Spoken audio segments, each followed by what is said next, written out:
وقاتلو فی سبیل اللہ، پہلی بات یہ ہے کہ خدا کی راہ میں لڑو۔ لڑو تو کس کے لیے لڑو؟ تاکہ اللہ کا نام بلند ہو جائے۔ لہذا ہمارے جہاد میں مغرب کی لڑائیوں میں بنیادی فرق یہاں مقصد کے اعتبار سے پڑ جاتا ہے۔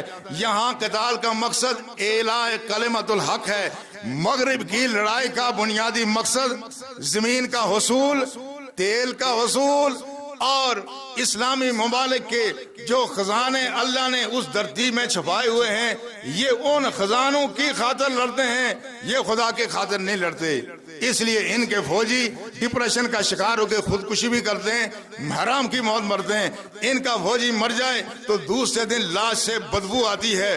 کوئی اگر قاتلو فی سبیل اللہ، جو راہ خدا میں جو مرے، وہ برسوں بھی اس کی لاش سے نہ کوئی آسمانوں کے کوئی پرندے نیچے آ کے نوچتے ہیں، نہ جنگلوں کے درندے نوچتے ہیں، نہ زمین اس کو کھاتی ہے، نہ اندر کی کیمسٹری اس کے جسم کو تباہ برباد کرتی ہے۔ تو پتہ چلا کہ راہ خدا میں قتال کرنا یہ کتنے عظیم بات ہے، اور پیسے کی خاطر، تیل کی خاطر، سونے کی خاطر، زمین کی خاطر لڑنا یہ بالکل دوسری بات ہے۔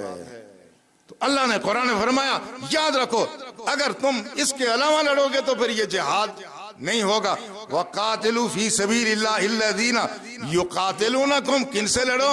کیا سارے کافروں کو مارو؟ کیا یہود و نصارہ کو جہاں ملے مارو؟ تمہیں پاکستان میں کوئی غیر مسلم ملے تو مارو؟ نہیں، فرمایا يُقَاتِلُونَكُمْ، جو تم سے لڑتے ہیں ان سے لڑو، ان کو مارو جو تم سے لڑتے ہیں۔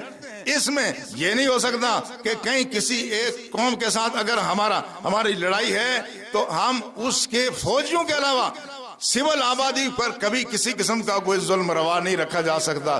رسول اللہ صلی اللہ علیہ وسلم نے اپنے زمانے میں بھی جو جہاد کی اجازت دی اور جو جہاد کا حکم دیا، اس میں ہر لشکر کو جانے سے پہلے رسول اللہ صلی اللہ علیہ وسلم جو تاکید فرماتے تھے، ایک ہندو مصنف راما کرشن راؤ، جس کی کتاب کا میں اکثر آپ کو حوالہ دیتا ہوں، اس نے بڑی محبت سے مگر حقیقت پر مبنی کتاب لکھی ہے۔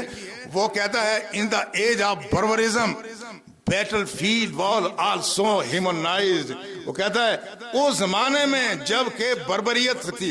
اچھا یہ مغرب کے لوگ اتنے بے ایمان ہیں، اتنے بددیانت ہیں، انہوں نے بربریت کی ایک اصطلاح استعمال کر دی کہ بربریت کیا ہوتا ہے؟ یہ بربر اصل میں فاتح سبین طارق بن زیاد کے ایک قبیلے کا نام تھا۔ یہ بربر کوئی ظلم اور زیادتی کا نام نہیں ہے، یہ ہمارے اس عظیم فاتح کے قبیلے کا نام تھا۔ انہوں نے بے ایمانی کر کے انگریزی زبان میں بربرزم ایک نافذ کر دیا، وہ متعارف کر دیا تاکہ اس کا خاندان برباد ہو اور اس کو بدنام کیا جائے، مگر عزت اور ذلت اور رب کے قبضے میں۔